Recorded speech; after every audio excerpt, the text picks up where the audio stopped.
Hey guys, welcome to our latest 2-minute marketing tips. My name is Jim Kurtz with Galaxy Marketing Solutions, and today we are going to be talking about how to set up your own podcast. I'm not going to go obviously into the nitty-gritty details of it because that would be a much longer video. I just want to give you a broad overview of the 6 steps you really need to do to create your own podcast. And a quick background, podcasting is basically a show. You can have a video or an audio podcast.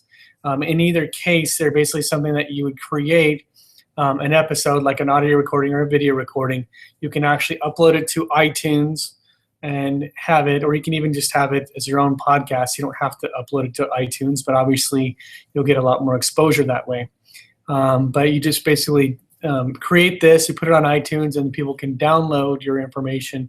It's a really good way to promote your business. So I'm going to jump in here with the 6 steps you need to do to create your own podcast. And if you want more information, or maybe you want a little more detail about how you can use it for marketing purposes, hit me up on the information. You'll see my contact information below. Either call me up or email me, and I'll be happy to give you some more insight to it.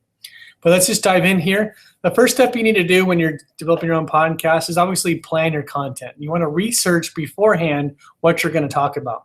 Even if it's something you know a lot about, I recommend having a little bit of research. Ask your current clients and your current prospects what kinds of information they find interesting, what things they're talking about. Make it really relevant and try to make it timely as well. Make it something that you think a lot of people are going to be interested in, because you want to get as many downloads as you can. If you're just talking about something that you know a lot about, but you haven't really connected with what people are interested in, you're not going to get a lot of downloads. So make sure you do that research first. Step 2, just create a script. Go, if you're doing some kind of an online forum, whatever, just create a script.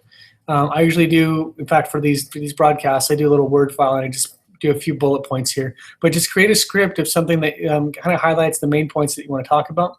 Don't write the whole thing out word for word, because you don't want to actually read it.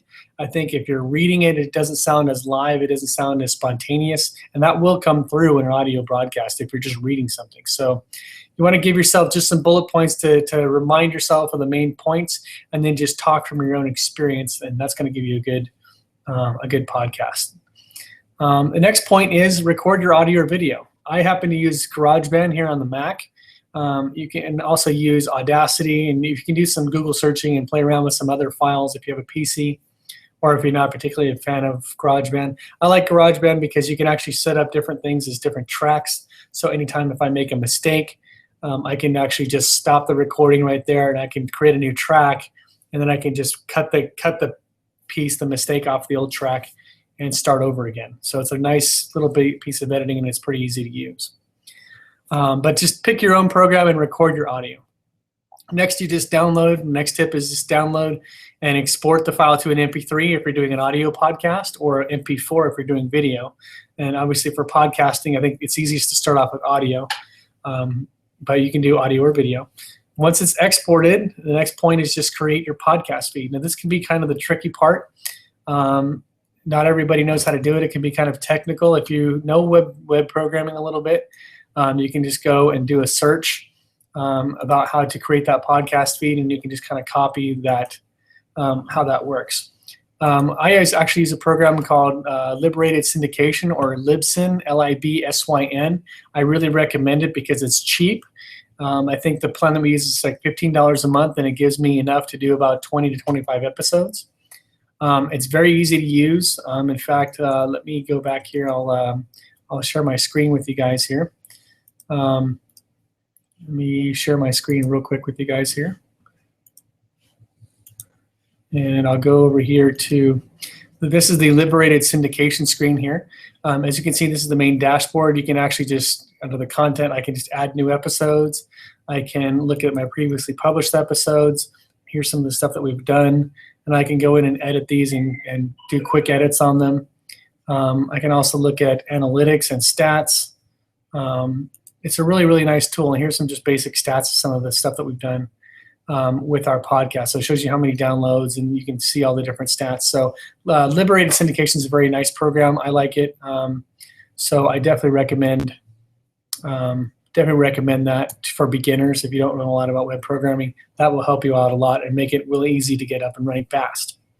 The last step is just go out once you have it up on iTunes, once you've used Libsyn or done your own RSS feed and connected it to iTunes and set up your iTunes channel, then you would just want to go out to all your existing channels and promote it to your existing clients and prospects. You want to start getting those downloads going because it's going to show people that your content is interesting and it's going to motivate them to download your stuff as well. So I hope that helped. And I don't want to go into all the nitty gritty. Like I said, if you want more information, subscribe to our YouTube channel here. And also, in addition to subscribing to us, if you have questions about this specifically or want more detailed information, give me a call. My number's down there, or you can email me as well, and I'd be happy to help you out.